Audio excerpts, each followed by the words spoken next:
Signoras e signori, benvenido a Gran Finale. That's what I would say if it would be casting in Spanish. Welcome everybody. That's a final day one of Berlin Grand Prix. Jesse, nice to see you back, smiling. And yeah, what are your expectations? Yeah, I honestly thought I joined the wrong broadcast there for a second because you were speaking a language I did not quite understand. But yeah, I'm really excited for today. How are you? Well, full of energy. Let's see where it takes us. Once again, a reminder, it's going to be a tricky situation for us because the usual thing, let's look at the other game, won't work anymore. You've got only one game to talk about. So I really hope for chat support today. And yeah, basically, if you were waiting for your question to be answered, today's the day, tomorrow's the day. So, well, we can discuss a lot of topics. Indeed. And what did I miss yesterday? I know the tie breaks went well for two players only with very decisive scores. Yeah, so Amin had a very, very realistic chance of coming back after he lost game one in Rapid. So there was once again pretty much the same scenario as in the classics, with the only difference that he couldn't convert. Naka, I think, in game two he was somewhere in trouble after winning game one, so pretty much the same. So in fact, both players who lost the tiebreak had the chance to come back, but none of them managed. Oh, okay. And I see you rocking is that a chess sweatshirt today with Bobby Fischer on it? That's the Bobby Fischer one. Bobby Fischer on New York subway. Yeah. Love to see it. That's perhaps I believe the best merch that World Chess Club Moscow has produced ever. But yeah, I keep saying this, but I have to order one. We can be matchy. Yeah, you can. I think you can. Yeah, I think you still can. Yeah. Okay. That's awesome. So, what else? I was thinking, with the colors reversed, with Naka having the white pieces, we might have been once again for, kind of a quick draw with white to see what happens with black type of thing.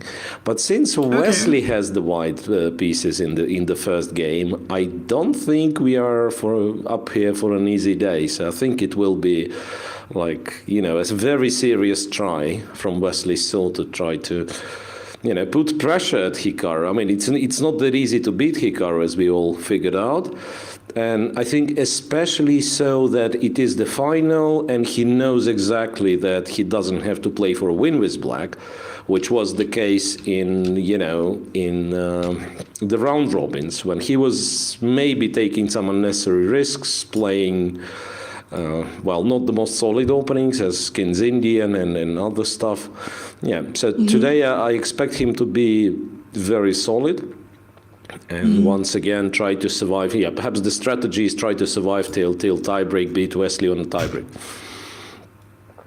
Indeed, I missed the interview between Hikaru and Mamedyarov. Was there one?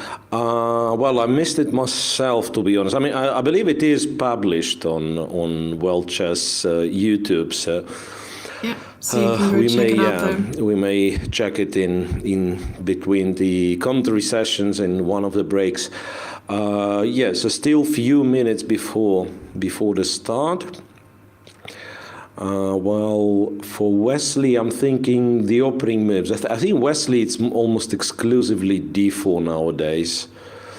So it's gonna be some d4, d5, some Queen's Gambit, very likely. So the match is the game rather, is going to start in 4 minutes. Yep. And we're just Are the players present yet? Do we have full cams yet? I don't know. I don't know if the players are in the playing hall. Yeah, well, a novelty. Wesley saw arrive into the game before Hikaru Nakamura does. Yeah, he said this is the winning strat. Hikaru's been winning with it, so why not adopt this? Yeah, so we still have a few minutes before the start. So while we are waiting for Hikaru to show up, let's once again revisit the sponsors ads, and we'll be back with the first move.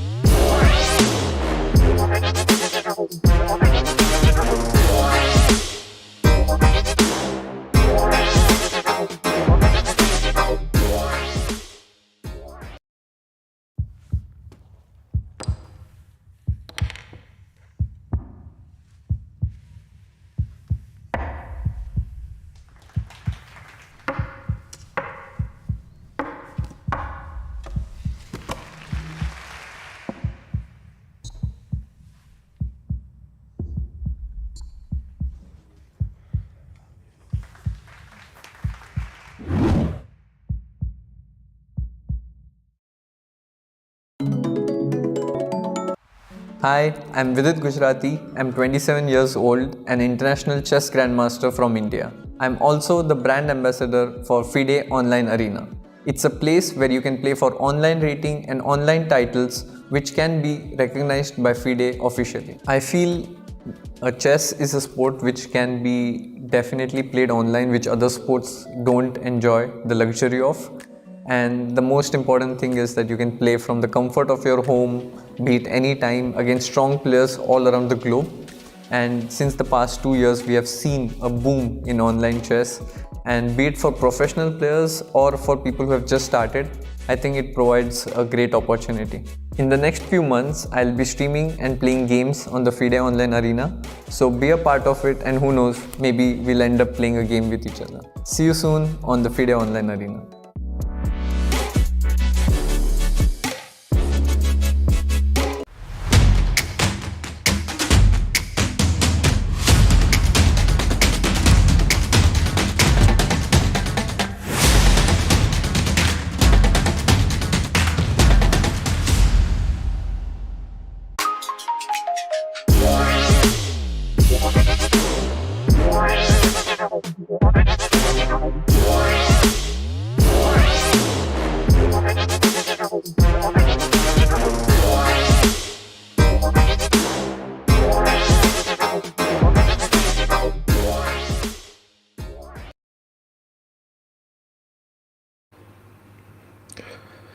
Okay, and we are back, and during this ads time, Hikaru has arrived as well. Usual cup of tea or whatever this drink next to Hikaru is, right? We're hoping that it's tea or coffee, of course. Yeah. So once again, you've started to ask something, Jesse. Like since they are. Yeah. Tell me. I completely forgot. Like it slipped my mind as soon as I think we cut to the break. It will probably come to me later on. But it seems the players have shaken hands, and you predicted the Queen's Gambit today, right? Well, yeah, d4 as the start of the game, and very likely the Queen's Gambit, and with this specific moves order. So that's what Hikaru does. Yeah, knight f6, e6. I mean, I'd be surprised if he chose King's Indian today. So e6, move 2. And then it's up to Wesley. Yeah, so after knight c3, Hikaru is very likely to play bishop b4, the Nimzo. In case of knight f3 or g3, it will be more of a Queen's Gambit, or, g3 is the Catalan, but still. Okay. Yeah. Oh, I thought he had played knight c3 already. I was waiting for the move to update, but he hasn't yet. So he's thinking now. He didn't. Right. Yeah. So, well, he does play knight c3. That's interesting. Okay. and bishop b4 in an instance. Yeah, so it's a spot on with the predictions today. Nimzo defense, which might as well still be transposed into, Queen's Gambit if we consider Rogozin defense being a variation of a Queen's Gambit. So after knight f3, one of the moves that black can play is just d5. Mm-hmm. Yeah, but I wonder what Wesley. I mean, I don't really recall him playing too much of a Nimzo with white. So apparently he will go for one of those trendy lines like f3, d5, a3, or something like that. Okay. Well, I mean, I must be not the only one who has an earpiece hearing your voice. I think the players do too, since your predictions were spot on with the moves so far. But it'd be nice to see something like f3. I don't think I'm well versed in lines like that. Yeah. But really, it's somewhat mysterious that Wesley. It's not like really taking time. I don't think he's like really surprised. But still, the way that he kind of poses a little. Yeah, maybe just taking time to realize or sort of figure out which line he would like to play. Oh, well, and he goes for queen c2, and that's that's really strange. Simply because I can tell you why. Because Hikaru is a well-known sort of expert himself on queen c2 line with white. So playing queen c2 against Hikaru is almost like I'm trying to beat you with your own weapon, but you probably know how to equalize, right? But Hikaru almost exclusively plays queen c2 whenever he chooses to enter Nimzo Indian. He almost exclusively plays queen c2. I mean, players taking time in the opening, would that mean a lack of preparation for this specific day? As in, maybe trying to figure out, okay, I'm very comfortable playing the Queen's Gambit. I know so many lines. I must be confident, sitting at the board. And when I'm at the board, I'll decide. No, well, honestly, I don't think we can call what they're doing now is taking time or it's just that like not rushing, obviously. And that might have something to do that there is kind of no fake pretense. So, well, if Wesley, say, blitzes out like 10 moves or something, it's not like he would take Hikaru by surprise of any sort. Yeah. Mm-hmm. So, and maybe there is also like they were considering other options. So I'm saying, okay, it's almost guaranteed Hikaru will play the Nimzo, but maybe Wesley has another opinion. Maybe he was preparing for the King's Indian, maybe he was preparing for other stuff, right? That's true. And then when Nimzo happened on the board, it's not like he's shocked, but that's one of the openings. So now he, has some sort of a dialogue perhaps that, okay, Nimzo it is, let's recall what exactly was planned to do against the Nimzo and so on and so on.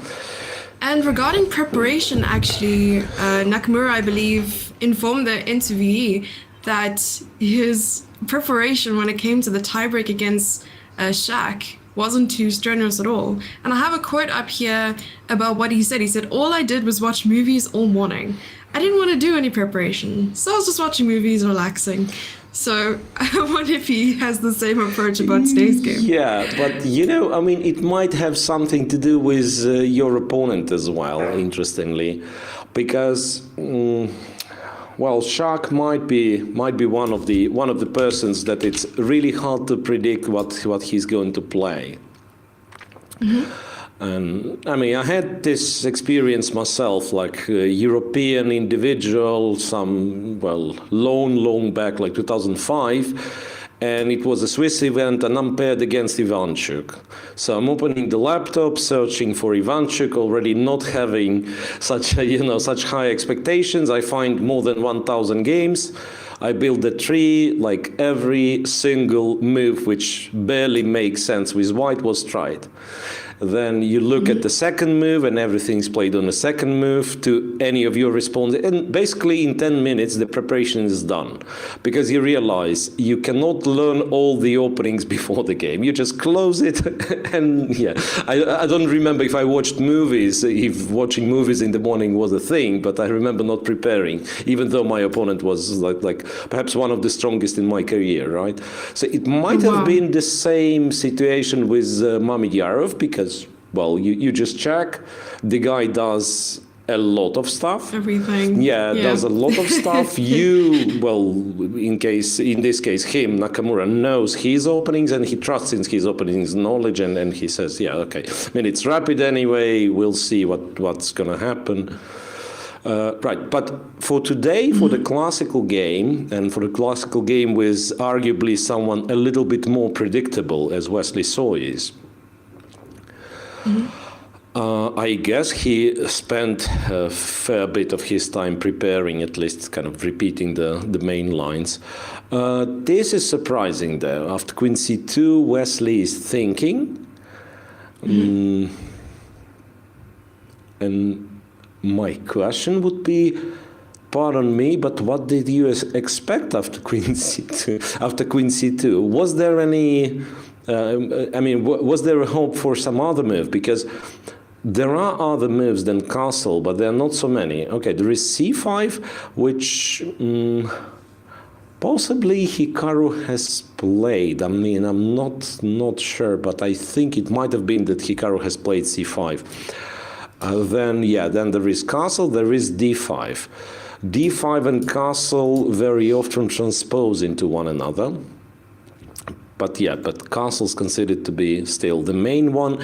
And with white, you have only two moves here. I mean, you have more, but kind of the moves that would make sense, or most of sense, would be either A3, bishop takes, queen takes, and then black recently goes D5 most of the time, so that's how D5 and castle short transposes into each other. Yeah, I was going to ask what are the possible moves for white here that you think maybe Wesley is considering. Yeah, so that's what I'm saying. So it's A3, and you could do a lot of other stuff like knight F3, bishop G5, but it's all sort of the same. So it's A3, or to really make a difference, you have to play E4. And E4 is very aggressive. E4 is very aggressive. Black goes D5, E5, knight E4, bishop D3, and so on. But despite being aggressive, it's also very well studied nowadays. And black basically knows his way out. If he enters this position, it's kind of one thing he has to make sure he knows how to react against E4. Because, say, A3 takes on C3, queen C3, there is D5, but even if you are not sure you know everything about D5 line, you can play B6, bishop B7, a bit on old-fashioned way, but there is nothing wrong with it either. Is D5 that sharp, or is it just D5, required to know stuff? D5, well, once again, depends on what you do next, right? Because after bishop G5, you can try for a gambit, which starts with C5. C5, pawn takes, and then you go D4 and so on. I'm not sure if it kind of where it stands in a modern theory. Does it work for black? Doesn't it? Used to be the line, this C5 move. But what they do recently is they take on C4, queen C4, go B6. And then this was one of Hikaru's games with white, the one against Oparin. The one that he... And he played the bishop A6, or...? B6, I don't remember what he has done. I think knight F3, bishop A6, and so on. So Hikaru was white in that game, the group stage. Right, so it's a little bit surprising that Wesley is thinking now, because I would assume you know exactly the line you'd be playing. A3 is extremely solid. E4, I guess it's also quite solid, in fact, because solid in a way that black almost exclusively has to play D5. and then it's a sharp line, but it ends up with some sort of perpetual. So it's so, well, strangely, like, you know, like in a lot of modern quote-unquote sharp lines, if you know everything, there is not much play left. Right. And I was trying, I mean, I had this position, I think, for a few times with black, and I was trying to quote-unquote play by not entering the sharp lines. And I think not entering the sharp lines means that you take on c3, pawn takes, and then you go something like d6. Going for e5 and so on. But realistically, you do not have all that many chances of kind of putting enough pressure on the white center, and white should be better. There's the feeling. Well, he did go for e4. He did go for e4. Yeah. That's and I was actually thinking about the possible reasons why Wesley was taking such a long time. And I mean, Hikaru comes back and he plays a move almost instantaneously. Yes, d5. He plays d5. Perhaps playing with white, knowing that he's going to play black tomorrow, maybe he's going to look for as many decisive lines, or at least even going for a decisive result here, hoping to win the game, because maybe he's not exactly the favorite when it comes to the tiebreaks. What are your thoughts? Well, that's you know, that's one of the few players that I would not consider like a terrible underdog against Hikaru on a tiebreak. So Wesley is very good himself, and in rapid chess especially. I mean, I do remember him having, you know, really good results in Grand Chess Tour events, right, when he would finish a few tournaments, I believe, not the single one, so it wasn't a fluke. He finished a few tournaments in front of Hikaru, you know, sometimes he would finish in front of Magnus, in front of everybody. So he is capable of playing good rapid chess, and it's not a disaster for him if he doesn't win today, just that he was perhaps looking for the line that would put, I don't know, the biggest possible pressure. Someone would talk to us and tell us if we are live or not.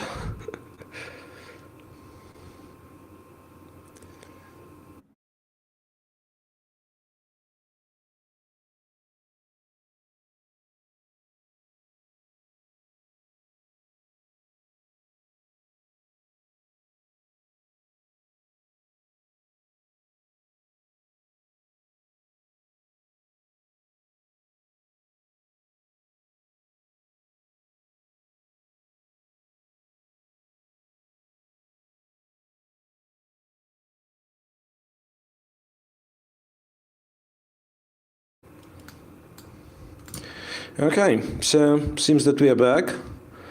It's a little bit blurry for me, but hopefully everything will be sorted out.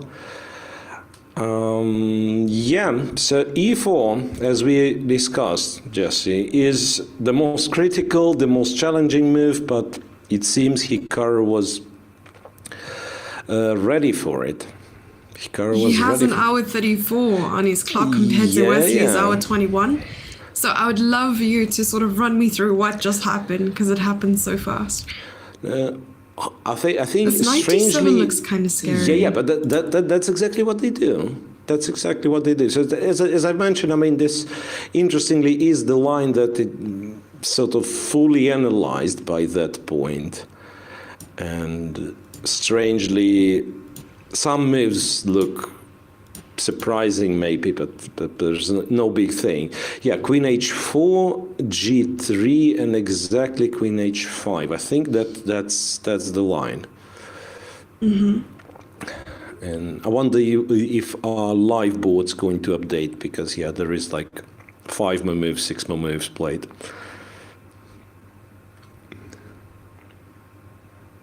It probably will, yeah. I think Queen H5 was the last move that was played. Yeah, Queen H5 is the last move that was played. Yeah. And now threatening the E5 pawn. Yeah, well, threatening the E5 pawn. Also, you gotta stop white from castling long, which is, I mean, I'm not sure if he would willingly do so, but in some cases, castle long is what white's planning to do. Yeah, I'm looking at the possible moves here, and I don't see a direct way to defend this pawn.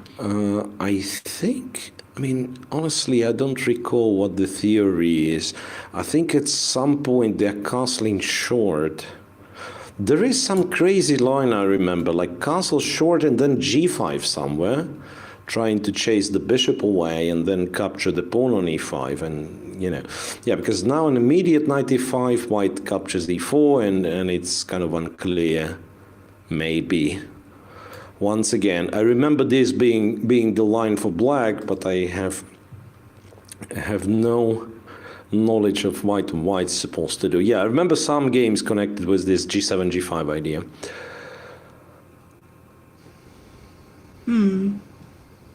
G7, G5. So what should white do? Castle? Yeah, that's my thought on it. Like, I mean, Yeah. castle if you guarantee that black's not taking, right? Because black might take. Yeah, wait a second. Castle's knight e5. I might have this bishop e2 move, strangely. Bishop e2, and then, like, if you move, I'm just taking on e5, right? If you go knight g4, what takes on g4 goes f3. Take anyway. Goes f3, Oh. right? So probably after castles is where they go g5. I remember some piece sacrifice on f4, but once again, it's like it would have been better if I had no knowledge about this line whatsoever, because if you don't know the exact moves order, but just remember some pictures that it has to look like this, it has to look like that, then it's even harder to kind of recall, even harder to play over the board. And I've ran into this kind of, difficulties. Like, you remember you were planning to play a novelty on move 15, but how do you reach move 15 is the question, right? I mean, sometimes you kind of easily get confused in earlier stage. Yeah, and we were informed by chat that actually Wesley played this very position against Hikaru a couple of times before. Ah, okay. So that's not like something new for them both.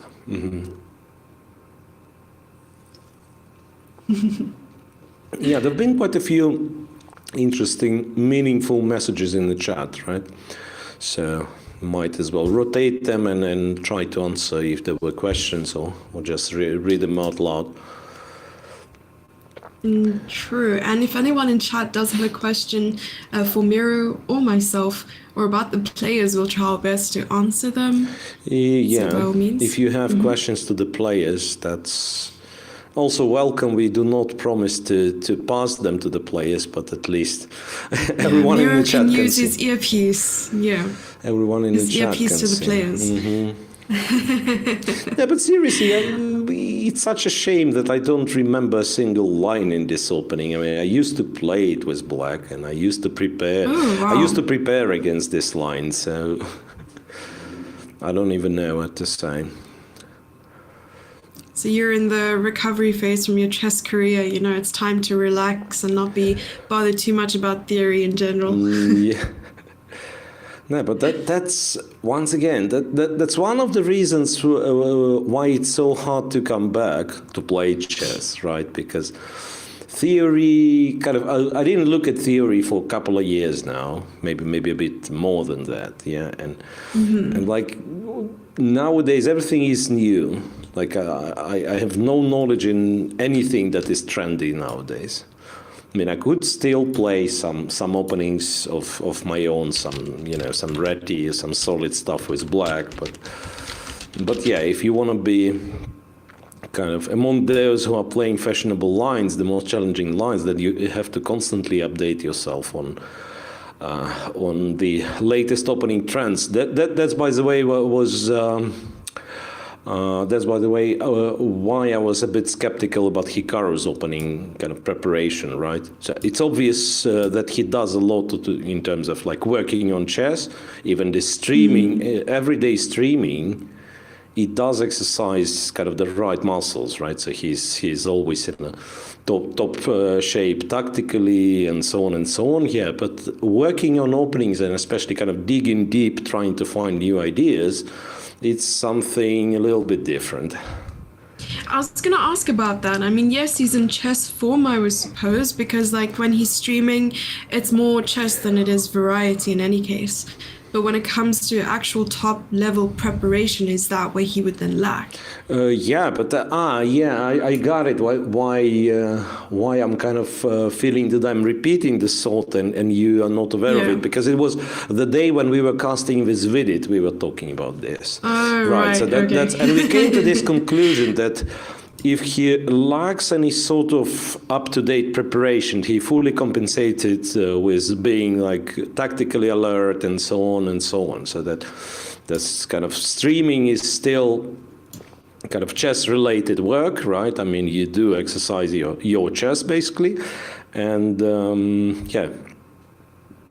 he streams a lot. That means he does much more chess-related job than many other people on that level. Yeah. But would it be equivalent, do you think, streaming chess and blitz and bullet and that sort of thing, would it be equivalent to maybe teaching chess? Because then chess would be your job anyway, and you're working on your chess every day? Well, I don't think so, because teaching, there is no, there is no pressure on result. Of let's say the outcome of your game, right? So teaching is a little bit different in this regard.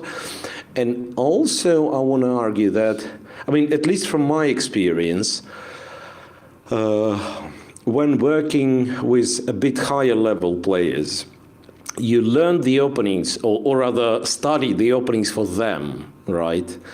And quite a few times, I remember that I would look at the opening and I would compile a file that pretty much closes, or what I think closes that specific line, right?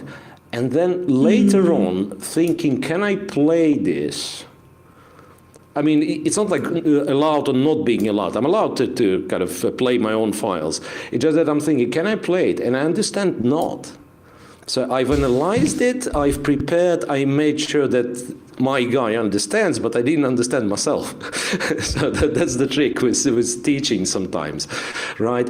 And also, like when you work a lot on the openings and do not play yourself, that also, I faced it from both angles. So first I beat someone who was known to be a coach.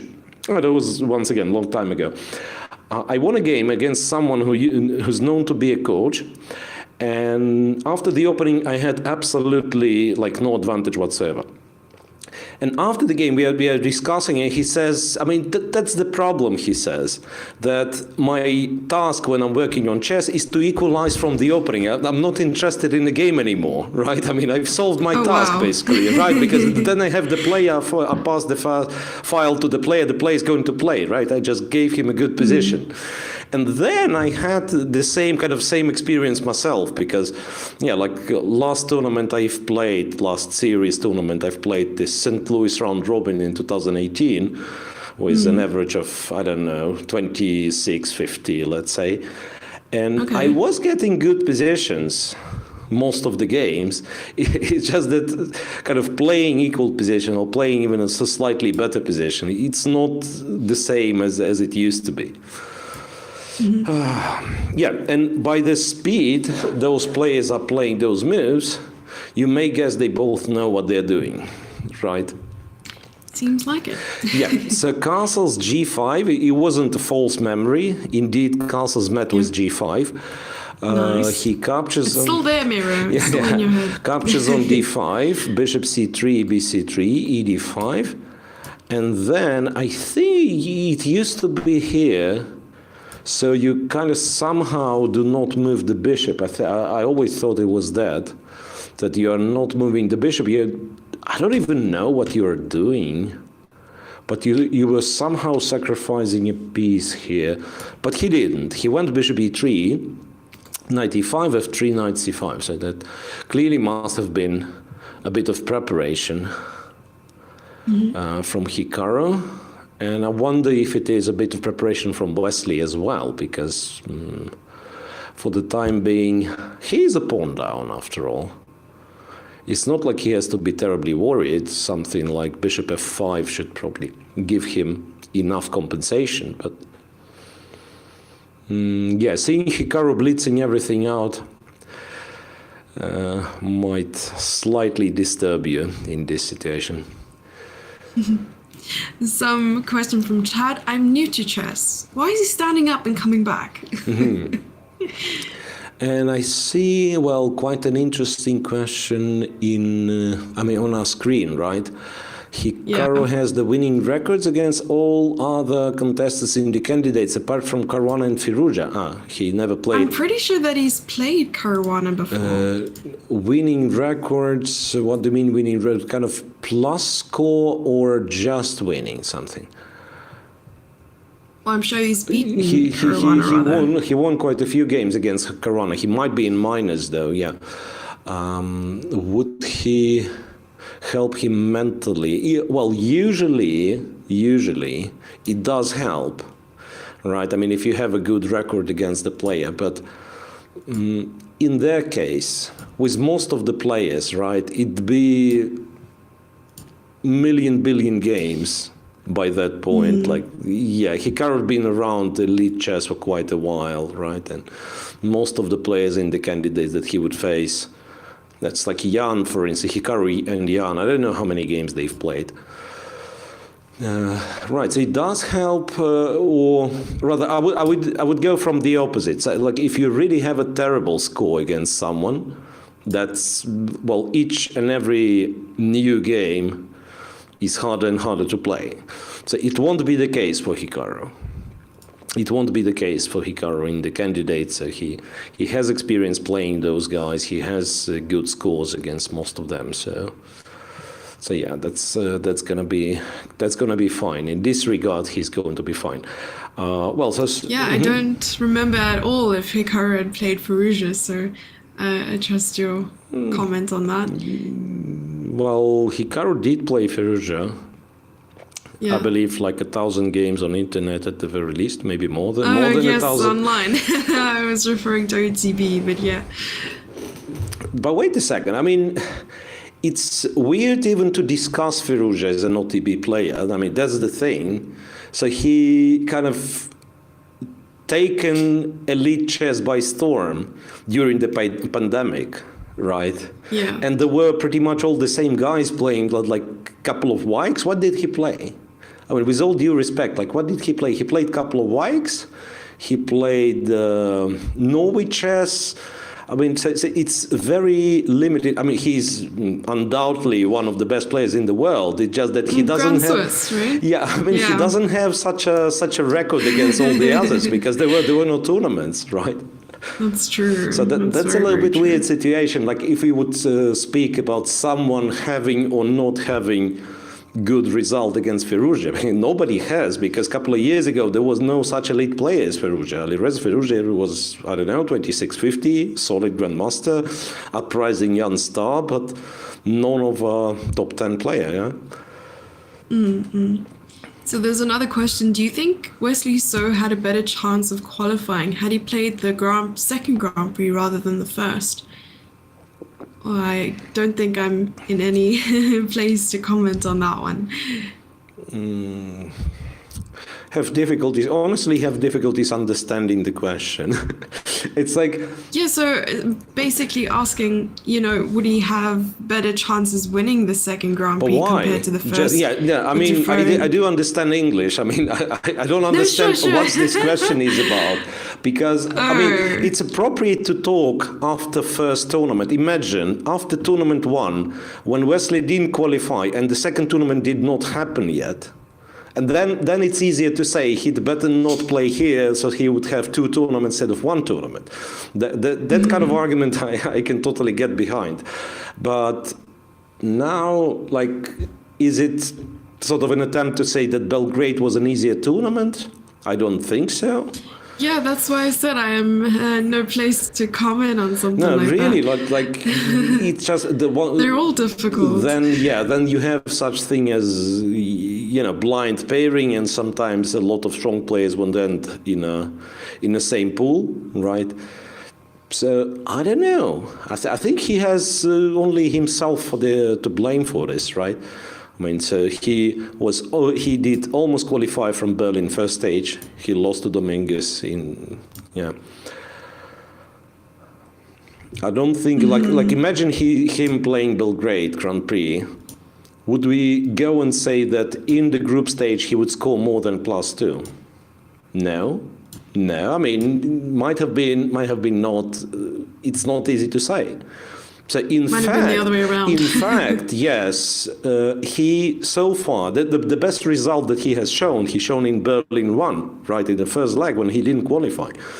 So it just coincide with Dominguez having the same score beating Wesley on tiebreak. So I don't think so. If anything, we should ask Wesley this, right? Okay, Wesley, by the way, is thinking. I'm wondering what's the debate here. Bishop f5. Yeah, that's exactly what I thought to be played. I was wondering if there is any sort of alternative he was looking at, but apparently not. I mean, the bishop's hanging. You could try to include g4 for whatever reason, but seems unlikely. No, bishop f5 is good. And then black also kind of has to be careful. Well, or he has to know the line, which apparently is the case with Naka, who simply blitzes out the next move. I was looking in the case of g4, I was even considering taking the pawn with the knight. Over here, Yes. you're right, but I think not the knight, but the bishop. You need Maybe two knights, bishop. you need two Right, knights to that's attack true. d3, so just take with the bishop, take with the queen, But I was thinking then bishop takes h7 might have been a move. I'm after not bishop sure. g4. Yeah, but you're not... Either way, probably. You're not scared, right? You just take trade g4, takes knight g4. Yeah, the feeling is like black's always at least not worse in all those lines. Okay. Knight e6 played relatively quickly, and Wesley's still not back at the board. Well, I think he's been sitting at the board since the game started. Hikaru's not really given him a chance to stand up. He has an hour 35 on the clock. But finally, it's his first time thinking. But a move was made. Knight e6. Yeah, and I wonder what's White's move is. Like you can play.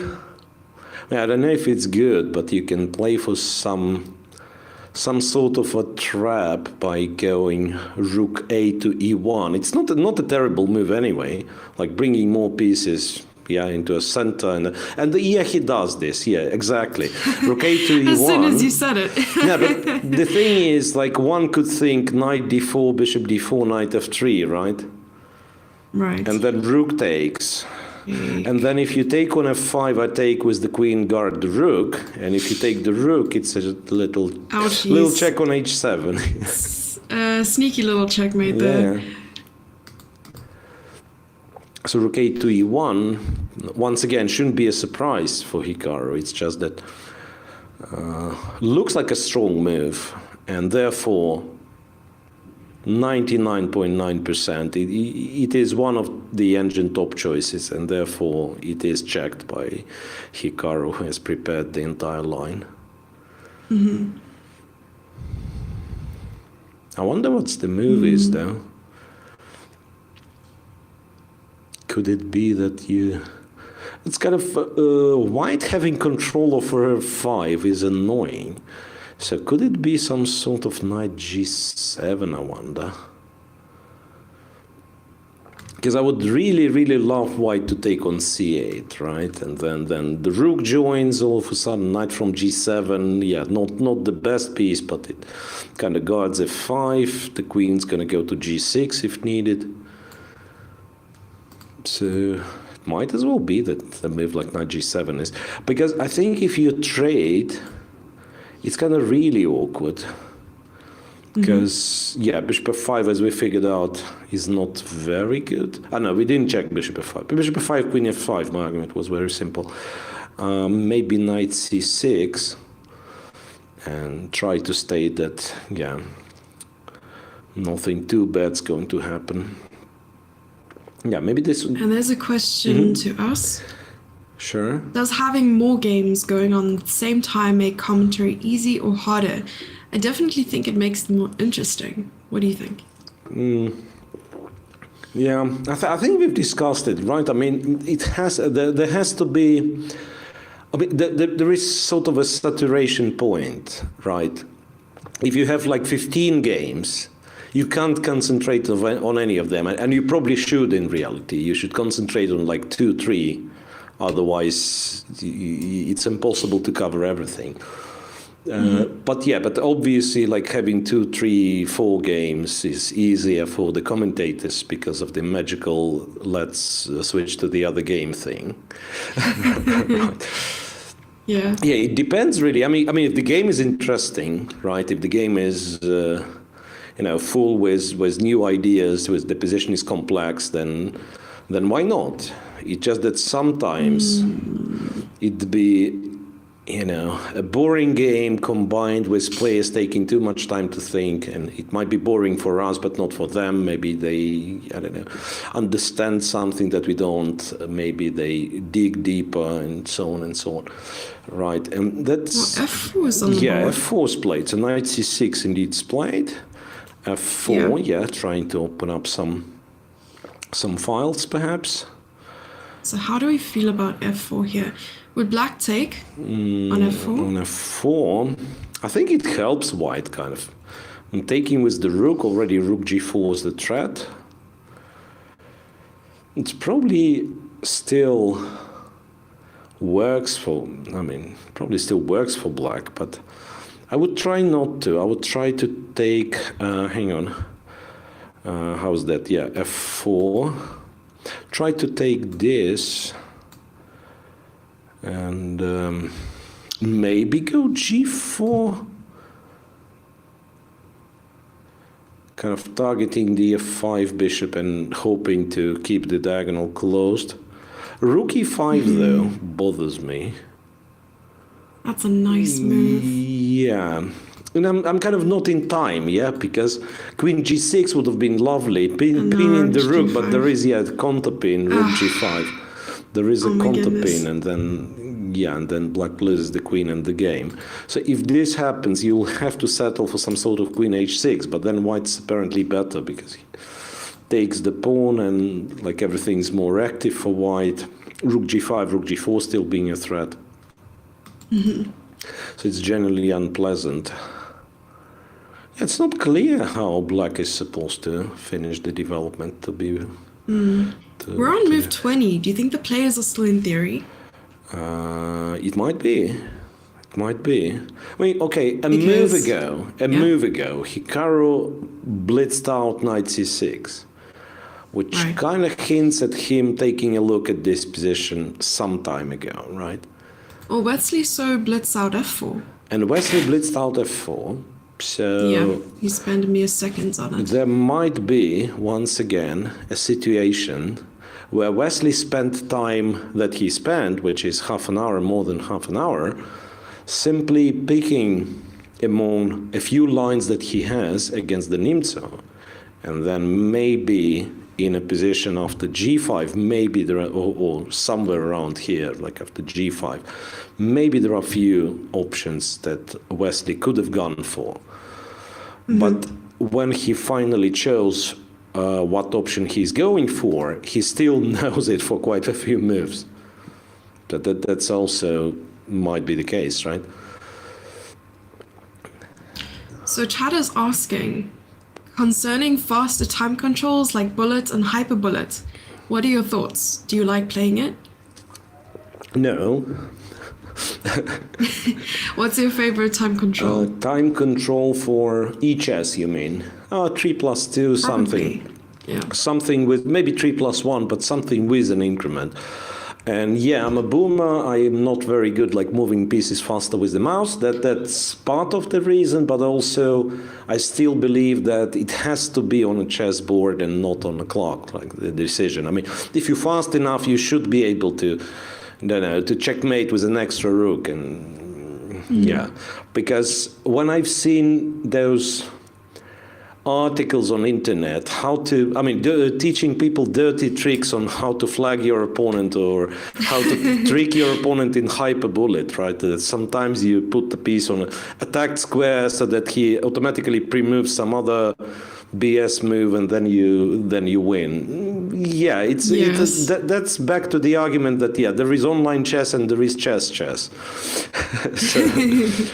So that, in my kind of humble opinion, it still has to be, not necessarily the perfect game of chess, but the kind of a game of chess that I like. It has to have some sort of a plot behind the game, right? And what kind of a plot is that we are playing 15 seconds a game, and then I don't know, just shuffling pieces at random, and then all of a sudden the one who pre-moves better wins. That's a different game. Back in my childhood, we would, and interestingly, kids love playing shorter. The shorter, the better time control is, right? So we would it's more exciting. Yeah, we would play with analog clocks, and whenever we would get to, let me recall. Okay, 5 minutes was considered to be a blitz back then. Like 5 minutes, obviously no increment. There was no such thing as increment. So 3 minutes was fine. 2 was already kind of questionable. Yeah, questionable. Yeah, but whenever we would play with 1 minute, our coach would come there and say, you'll have to choose. You play this game either with the board but no clock, or the clock and no board, because what you're doing on the board having 1 minute doesn't make any sense, right? You're just, and basically that's my opinion about this hyper bullet. Yes. So that's, why do you need a chessboard for this? Play Warcraft or whatever. It doesn't, there is no content on a chessboard. So yeah, I know it's a little bit of a, kind of retrograde opinion, right? But that's my thoughts. I understand some people are very good at it, and you can train it, and so on. But for the most of us, if we'd be playing 15 seconds chess, first of all, I would probably lose every game on move 10, but also even the opponents that would beat me, I still think that the quality of those games would not be very, very high. Let's put it this way. I like that though. Your coach coming up to you and saying, "Listen, you're going to play with the board and no clock, or clock and no board." Exactly. So that's an absolutely valid choice, right? Because and especially the kids. We were getting so excited that it's only 1 minute that we perhaps by that point we were already not such terrible players, but with 1 minute we would hang everything just to bang this clock, to smash the button. Yeah, that was the most exciting thing. The analog clocks I remember from junior school weren't at all easy to press really quickly. You sort of had to figure out, because it would be the box of the clock and then the little pin that stands up when it's your move. Mm-hmm. Is that how yours looked at as well? There have been different analog clocks, and some of them would be more suitable to play the blitz, right? But that's nothing comparable to the comfort of modern DGT clock. No, that's true. So easy to just press. Another question from chat. If Miro could be any superhero, which one would he choose to be?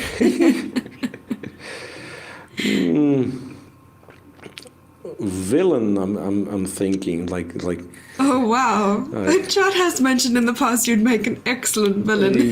No, but superheroes, it's too much stress, no? I mean, to make you have to save everybody. I mean, all the bloody time. I think it's a stressful. So what, as it's a a stressful hero, job. you can just blow everything up. It's a stressful I mean, job. as a villain, right? Yeah. So no, Joker. Really. I mean, first of all, I have to say, I absolutely adore the movie, the one with the Joker movie with Joaquin Phoenix. I think it's just absolutely genius, right? So I've never been into graphic novels all that much, but yeah, like one nowadays. I mean, do you want it or not? But you have to pick up on those Marvel comics and so, because so many movies made and so on, right? But really, yeah. I mean, let's think of the guys I like. Okay, not necessarily I want to be one of them, but the guys I like. I said, interestingly, there won't be anything. There won't be anything mass adopted. So I would go with the Hawkeye guy, from Avengers. Yeah, and then Hulk. Hulk, no, not the Hulk. No, Hulk. Well, would be lovely to be able to to smash things from time to time. Yeah, someone says the Hulk. Clark smash. Yeah. No, but honestly, yeah, Hulk works. Actually, Hulk works if only I would be the one controlling it. I mean, so you can, Right, okay. Well, I mean, in one of the last movies I watched of the Avengers, he was able to control this. Mm-hmm. Yeah, so he was in between like human and Hulk. Yeah, that's cool. And also, maybe we need a bit more adjustments because green is not my favorite color. So if we could talk about changing the color, yeah. Right. No, but seriously, I'm not kind of a big expert on those subcultures, let's say, but I totally understand how this can be somebody else's cup of tea. Yeah, I mean, these are very interesting, of course. Yeah, like DC comics, the Marvel comics, and so on. You are a DC or a Marvel fan? This is a very important once again, question. I'm not a fan. Yeah, but I have to pick one. It's DC. It's DC. Oh my goodness. Oh, we cannot trust Miro anymore, everyone. I'm a huge Marvel fan myself. But does it make it some sort of rivalry? So you can't do both? Of course. No, it's always more one than the other, even if it is both. Mm-hmm. Yeah. Yeah, but for me, I think it is DC simply because they are sort of more, I want to say, more real life resembling, the characters because like in Marvel it's too plain. I mean, this is the good guy, this is the bad guy, it's too cinematographic. While for DC, I mean, can you really tell that, okay, Joker is the bad guy or Harley Quinn? I mean, how do you, what do you think of Harley Quinn? Once That's again, true. I mean, she's cool, in my opinion. I have 2 cents to add there. So perhaps you are Deadpool. So Deadpool is part of, I believe, is it DC, everyone? DC, Deadpool kills people. Yeah. Isn't good, isn't like entirely good, but isn't bad. Yeah, like exactly, like in real Half and life. half. In real life, Yeah. I mean, you can't really say. There is no black and white, unless we are talking chess. Yeah. Black, by the way, started to spend time in our game, while we are talking DC and Marvel. Yes, he is. He spends about close to 10 minutes now. Oh, Deadpool is Marvel. Okay, I'm Yeah, look. corrected.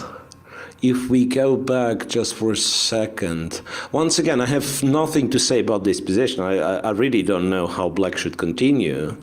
But just a guess that F4 was an end of Hikaru's theory. He doesn't know what, I mean, the exact line after F4.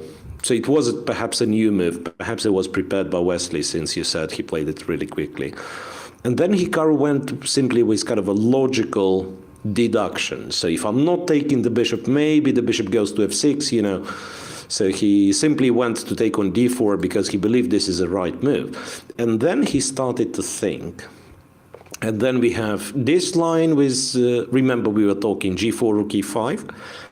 Then we probably have, I mean, I wonder if it works, but if I'm desperate, I might be trying to make a draw like this. Just to simplify. Just take, go queen g6, return my extra pawn, right? Maybe end up being down a pawn in some lines, like f g5, and then black would take. And I mean, probably this is a draw, for instance. Rook e8, I'm a pawn down in this line, yeah, rook d5, and then I go something like rook e2.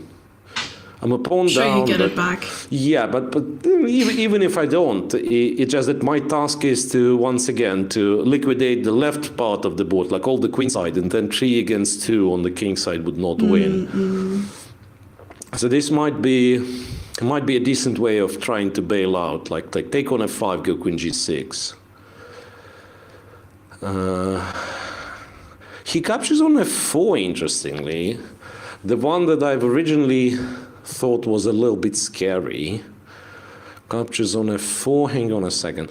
Can he take on f5 and insert some rooks? No, he can't.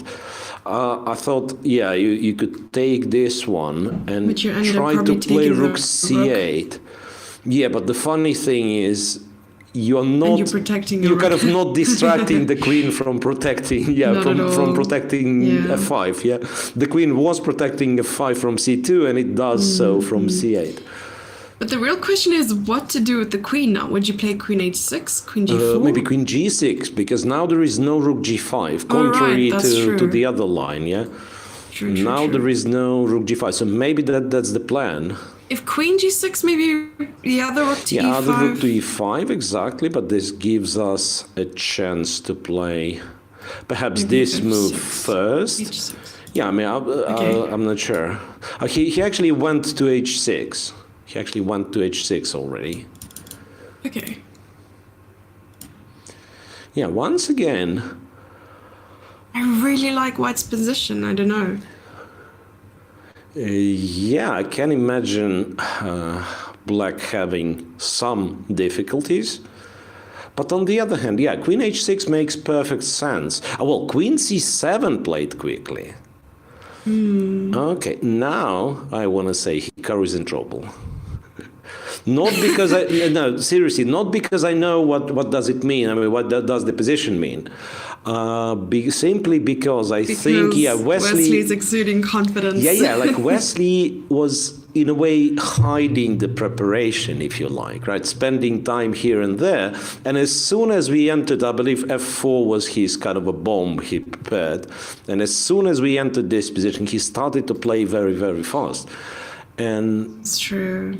It might be just a silly speculation on my side, but what I'm thinking that if there is no straightforward way for black to make a draw, which sometimes there would be, right? But if there is no straightforward way of making a draw, then black might be in trouble, because very often the agent would tell you it is an equal position. So 000 is the valuation and so on.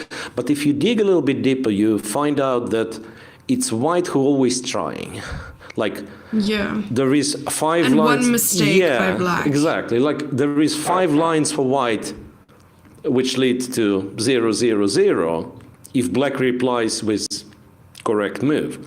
And this correct move might be different to all 5 white tries, right? And then on the next move, it might be white who has this and this move, and you always have to react correctly. And this is not equal then. After queen c7, though, is there anything wrong with rook c8, queen b7, rook c1? Because this is something that I would try to make work. Like, go there, give the pawn, go rook c1, try to simplify once again. Probably there is not much to be done. It's a check, yeah. Another move suggested was queen b6. Queen b6, target d4. Queen b6, yeah, but I was worried about queen f4. I was worried Queen about queen F4 f4 or queen or queen E5. e5, yeah. as well. But now the Queen queen is E5 away from the maybe. king side and things look a little bit, yeah. Yeah, so that's why I wouldn't be surprised, by the way, yeah, I wouldn't be surprised if kind of the correct way is to go here and then play queen b6, and it might as well be, you know. Okay. So you get rid That's of an it. intriguing You're idea. not that scared, I believe. Like losing one pawn in 4 rooks ending. I don't think you're that scared, but maybe you are. Maybe I'm just kind of overestimating the drawishness, if it's a word, the drawishness of such positions. Because I always, Drawishness. yeah, I always tend to think that, yeah, I mean, rook endgame, I can sacrifice the pawn and make a draw, but might not be the case. Rook a8 on the board, right? I believe the plan, since he went queen h6, is to go rook c1 and so on. Queen b7 is played, I believe. The queen e5 was played rather Queen quickly. e5. Queen e5 threatening rook g5. Absolutely logical. Yeah. So there is Oh, wow. there is no rook c1 simply because I go rook g5. Yeah.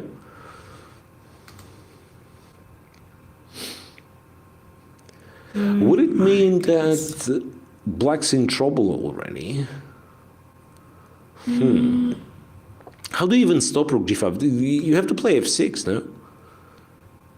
I don't see any other move to be. Wait, maybe there is rook c6, rook c6, rook g6. Yeah, maybe that's what you want to do. Because I thought f6, white just takes, king h8, and now he's a pawn up already.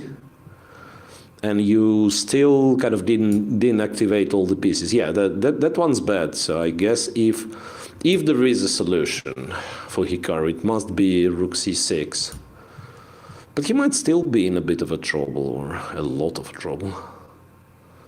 It's quite interesting.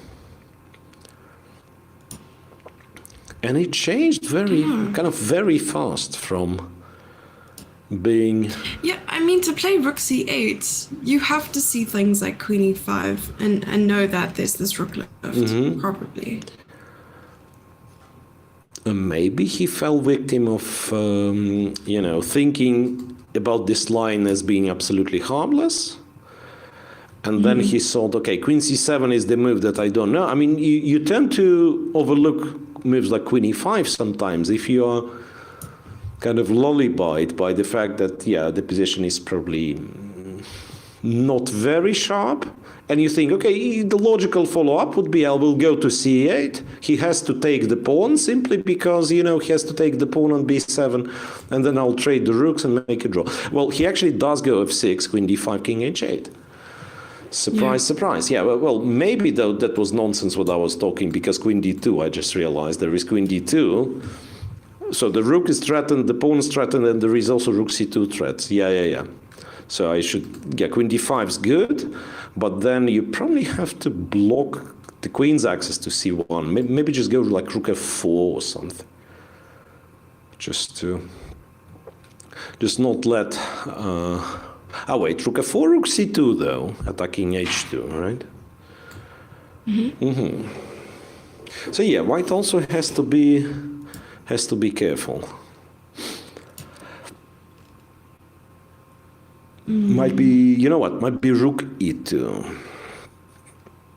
So yeah, there is a check on the first rank, but I'm kind of pretending I'm not afraid of, because I'll go to g2. There is also, hang on a second, is there this? Queen d2, rook h7, question mark?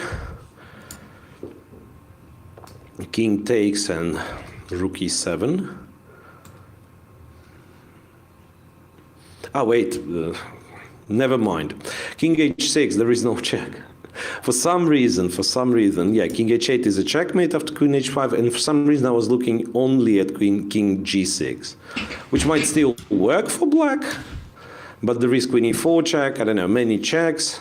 But instead, This looks complicated. yeah, but that's why exactly I'm a little bit surprised with Hikaru's choice. It is complicated, but did he just figure everything out in like 15 minutes he spent? Or he's trying to play reasonable moves and still kind of trust his position? That's also might be the case. And the fact that Wesley kind of starts thinking again probably means that, yeah, once again, our guess is that f4 was prepared, and then he was not expecting to get this position. That would be my guess. He was not expecting to get this position, so maybe rook a8, queen e5 already wasn't the best move, let's say. Wasn't the best move. Might still be equalish. Yeah, but Well, it's sort of suggested that it's +1, just according to what I can see. Yeah. On my side. Yeah, I would probably say something different. White's certainly better. White's certainly better. It's like all the pieces are more active, right?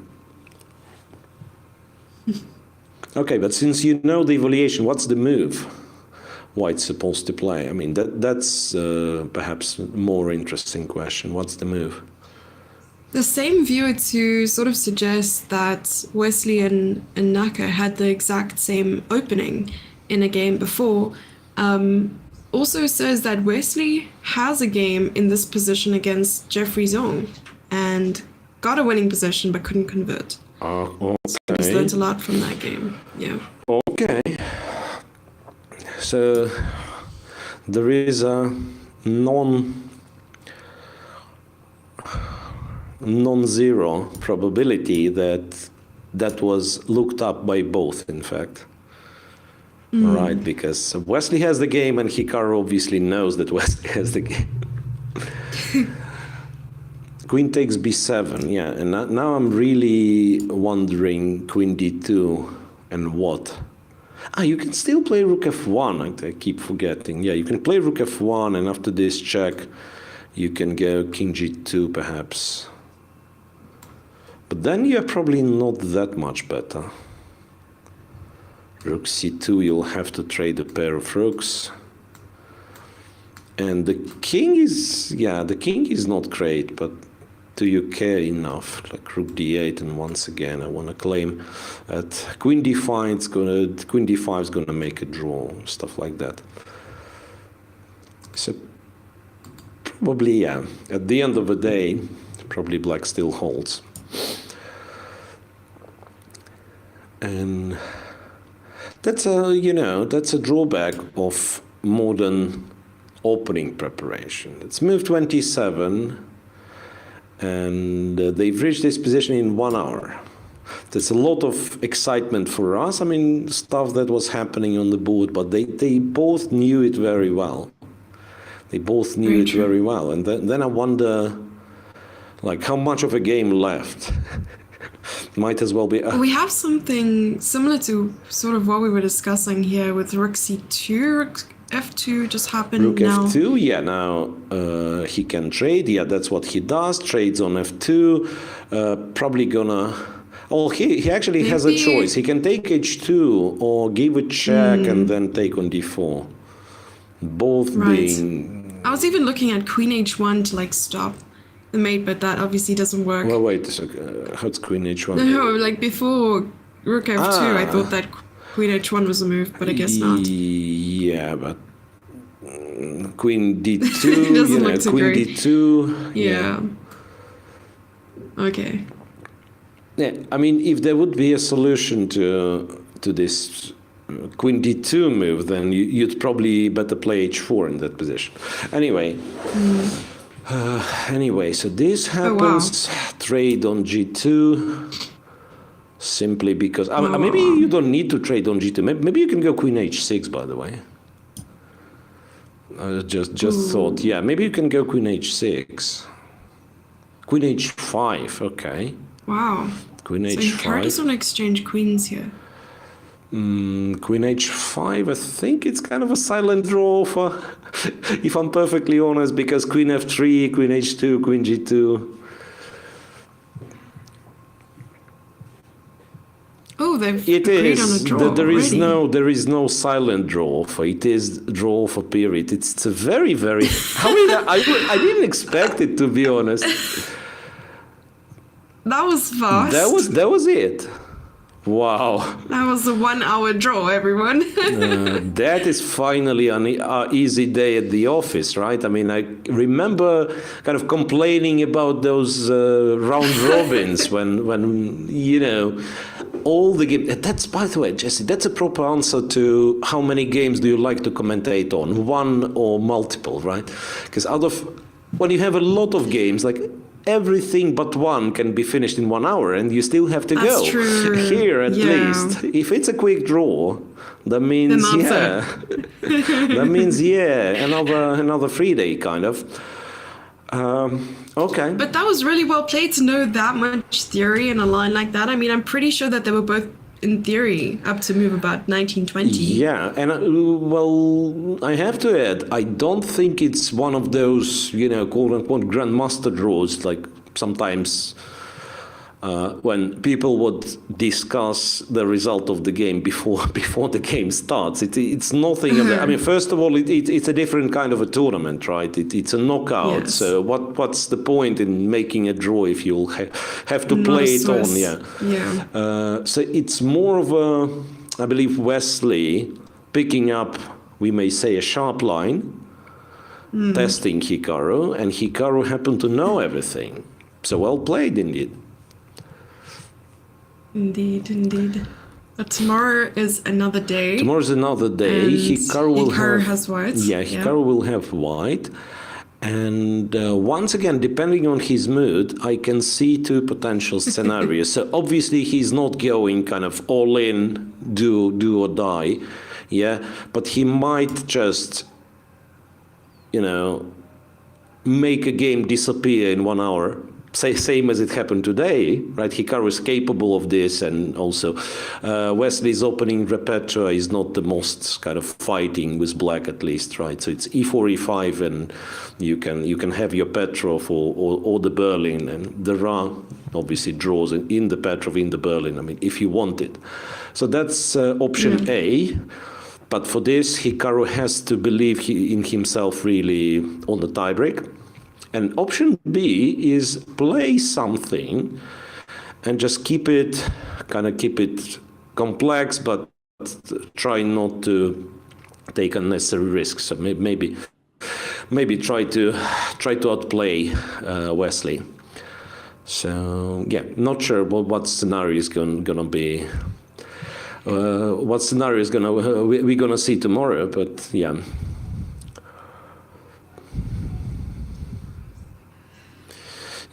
Well, for us, I guess, 1 hour, and we get a chance to rest in the evening, just like the players are probably going to.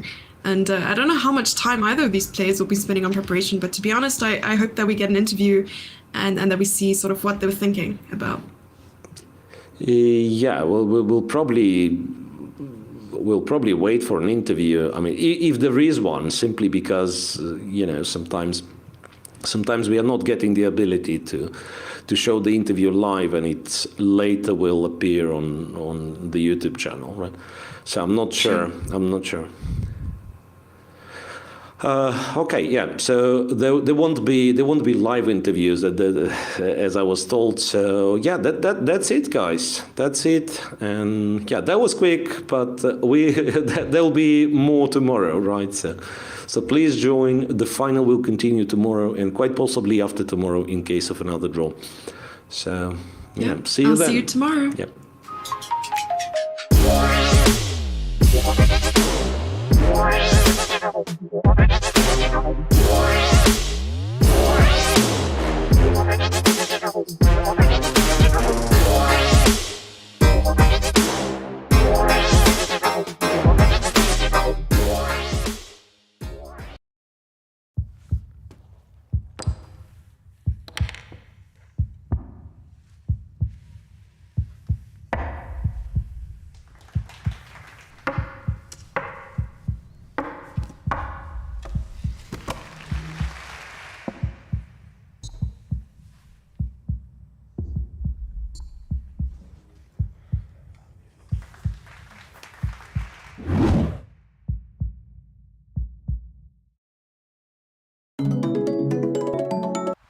Hi, I'm Vidit Gujarati. I'm 27 years old, an international chess grandmaster from India. I'm also the brand ambassador for FIDE Online Arena. It's a place where you can play for online rating and online titles which can be recognized by FIDE officially. I feel chess is a sport which can be definitely played online, which other sports don't enjoy the luxury of. And the most important thing is that you can play from the comfort of your home, be it any time, against strong players all around the globe. And since the past 2 years, we have seen a boom in online chess. And be it for professional players or for people who have just started, I think it provides a great opportunity. In the next few months, I'll be streaming and playing games on the FIDE Online Arena. So be a part of it, and who knows, maybe we'll end up playing a game with each other. See you soon on the FIDE Online Arena.